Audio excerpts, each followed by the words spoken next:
जय जय रघुवीर समर्थ।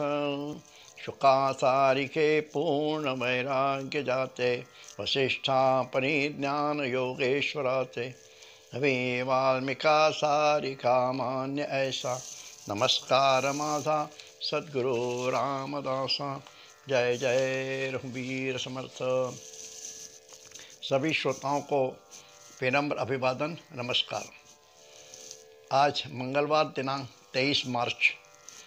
आज का विषय है अध्यात्म और भक्ति। विषय थोड़ा कठिन है, गूढ़ है। इस विषय को मैं आपके सामने सिर्फ कुछ उदाहरणों के साथ प्रस्तुत करता हूँ। महाराष्ट्र के संत पूज्य श्री बेलसरे जी के साहित्य से यह विषय लिया गया है। उदाहरणों द्वारा विषय को समझने में आसानी होगी। आशा है आपको मेरा यह प्रयास अच्छा लगे। तो शुरू करता हूँ अध्यात्म और भक्ति। इस संसार में मानव जन्म लेता है तथा जीवन भर अनुभवों द्वारा ज्ञान प्राप्त करता है और अंत में यह संसार छोड़कर चला जाता है। इस संसार के अस्तित्व को न जाने कितने वर्ष हो गए। उस विचार से मानव का जीवन तो बहुत ही थोड़ा है, तुच्छ है। लेकिन मानव अपनी इस छोटी सी जिंदगी में बहुत कुछ सीखता है, अनुभव करता है। मनुष्य चाहे तो अपने अनुभवों से धनी हो सकता है, संपन्न हो सकता है। अनुभव की संपत्ति दो प्रकार की होती है। एक संपत्ति होती है जो दृश्य है, दिखती है, और दूसरी जो अदृश्य है, दिखती नहीं। बाहर से सभी एक जैसे दिखते हों, लेकिन कुछ लोग अंतर्मन से किसी दूसरे ही दुनिया में रहते हैं। ये लोग स्थूल से सूक्ष्म में संचार करते हैं। उन्हें ईश्वर का साक्षात्कार भी होता है। एक उदाहरण से अधिक स्पष्ट होगा। एक समय एक सन्यासी अपने शिष्य के साथ यात्रा पर थे। मार्ग में एक बड़ा नाला था। उन्हें नाले के उस पार जाना था। उसी समय एक तरुण महिला वहाँ आई। उसे भी नाले के उस पार जाना था।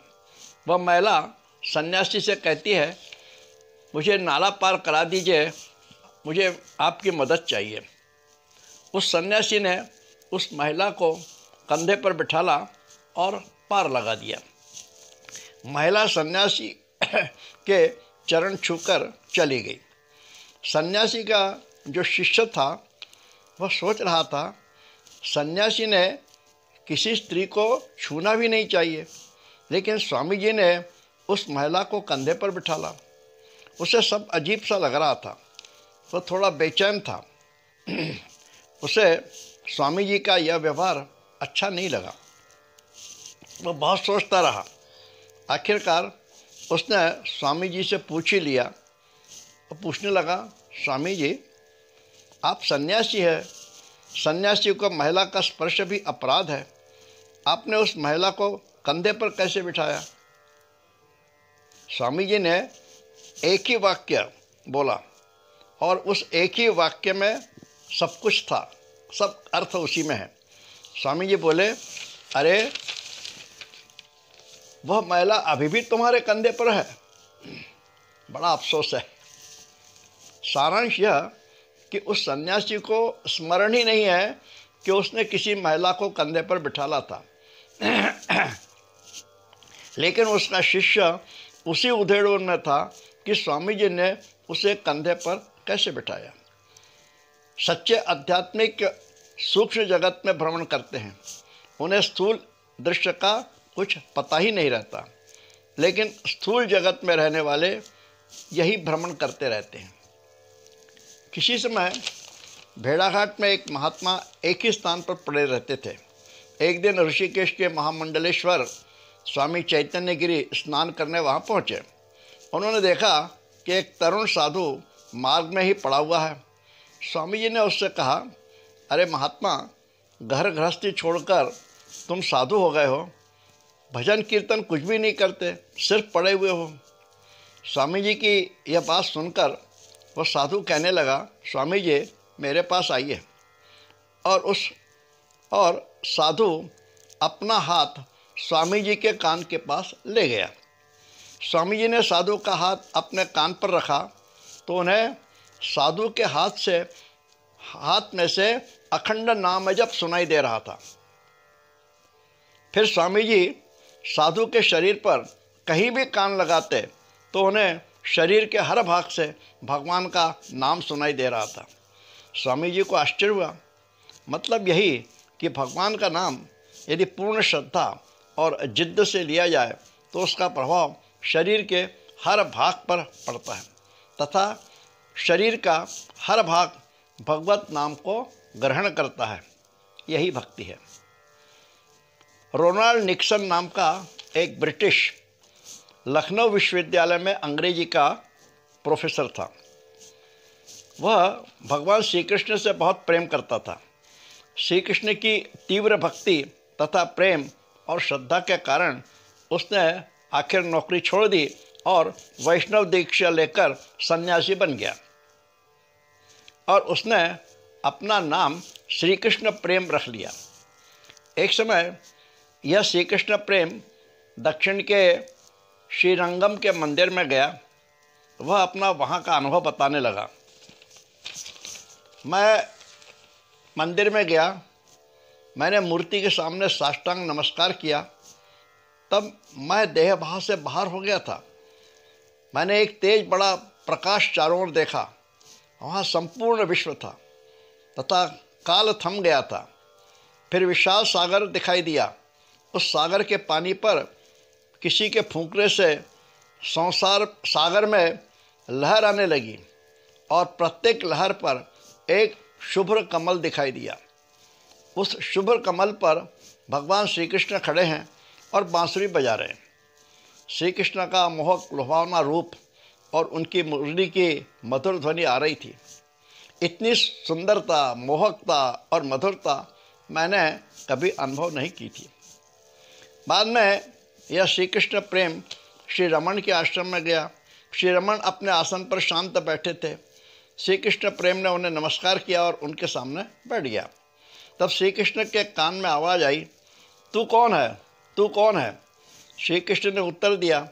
फिर भी वह आवाज़ बंद नहीं हो रही थी। आखिर श्री कृष्ण प्रेम वहाँ से उठकर चला गया। हिमालय में कृष्ण प्रेम का आश्रम था।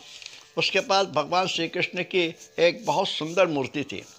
एक दिन श्री कृष्ण प्रेम ने अपने हाथ से हलवा बनाया और भगवान श्री कृष्ण को भोग लगाकर बाहर हो गए। दरवाज़ा बंद कर दिया।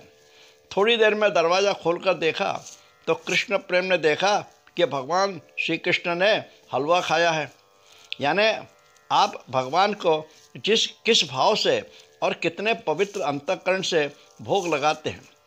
एक समय कृष्ण प्रेम रेलगाड़ी से यात्रा कर रहे थे। उनके सामने एक ब्रिटिश महिला बैठी थी। कृष्ण प्रेम को देखकर वह कहने लगी, अरे यह भगवे वस्त्र क्या पहन रखे हो, पागल हो गए क्या, क्यों पहने हैं ये वस्त्र? तब कृष्ण प्रेम ने अपने झोली से भगवान श्री कृष्ण की एक सुंदर मूर्ति निकालकर ब्रिटिश महिला को दिखाई। वह ब्रिटिश महिला आखिर कुछ न बोल सकी। भगवती सीता की खोज करके हनुमान जी वापस आए। हनुमान जी ने प्रभु श्री राम को भगवती सीता के विषय में सारी बातें बताई। समाचार सुनकर प्रभु का हृदय भर आया, हृदय द्रवित हुआ। प्रभु श्री राम हनुमान जी से कहते हैं, हनुमान, तुम्हारे मेरे ऊपर इतने उपकार है जिसका कोई मूल्य नहीं। तुम्हारे उपकार मैं कैसे चुकाऊं?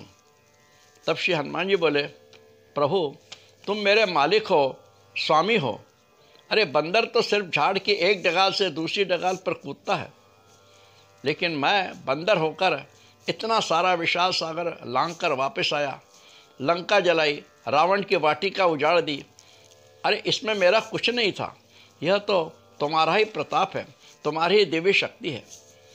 जिस जीव पर तुम्हारी कृपा हो जाती है उसे किसी चीज़ की कमी नहीं होती, लेकिन जीव ही तुम्हारी भक्ति नहीं कर पाता। तुम्हारे प्रति सदा भक्ति बनी रहे, श्रद्धा बनी रहे। हाँ, बस और मुझे कुछ नहीं चाहिए।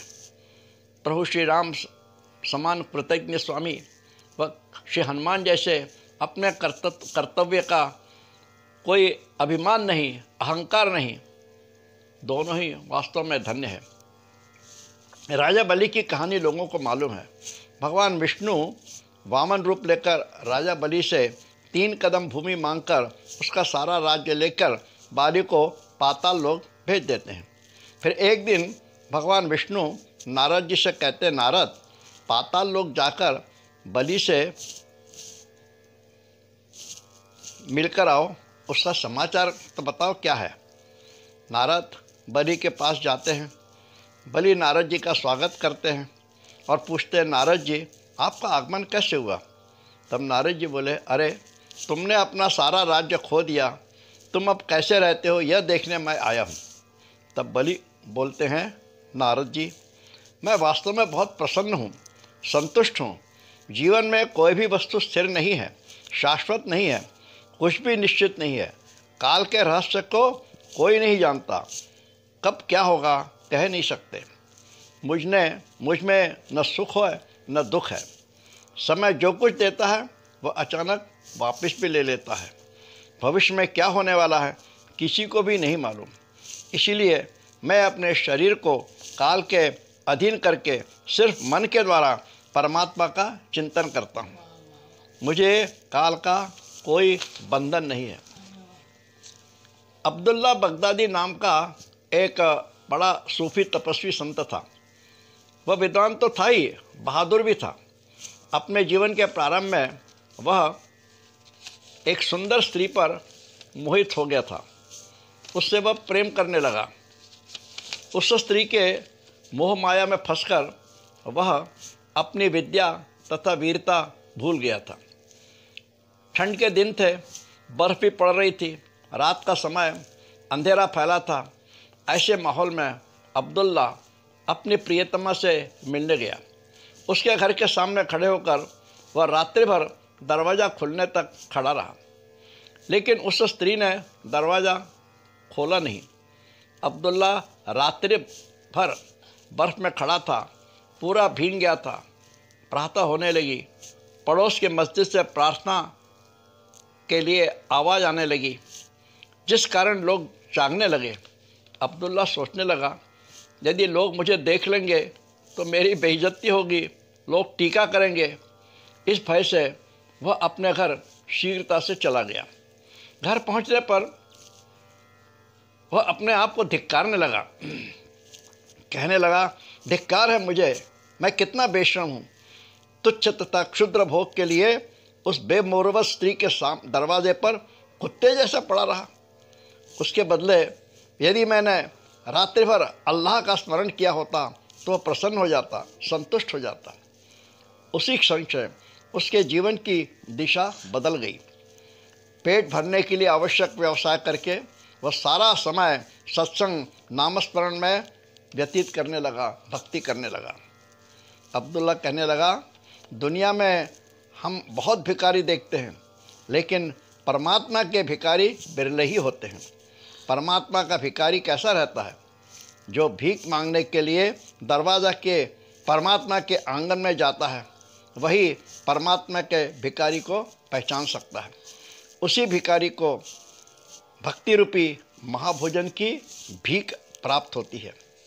इस प्रकार मनुष्य ने अपनी आवश्यक गृहस्थी का कार्य करके आवश्यक प्रपंच संभालते हुए कुछ समय अध्यात्म और ईश्वर भक्ति में लगाना चाहिए। सारांश यही है कि अपनी दिनचर्या में रोज कुछ समय परोपकार परमात्मा के लिए रखना चाहिए, अपने सत्वगुणों को बढ़ाना चाहिए। इसका फ़ायदा हमें अपने व्यक्तिगत जीवन में, परिवार में अवश्य दिखेगा। यह विश्वास रखें, श्रद्धा रखें। आशा है आपको मेरा यह चिंतन पसंद आया होगा।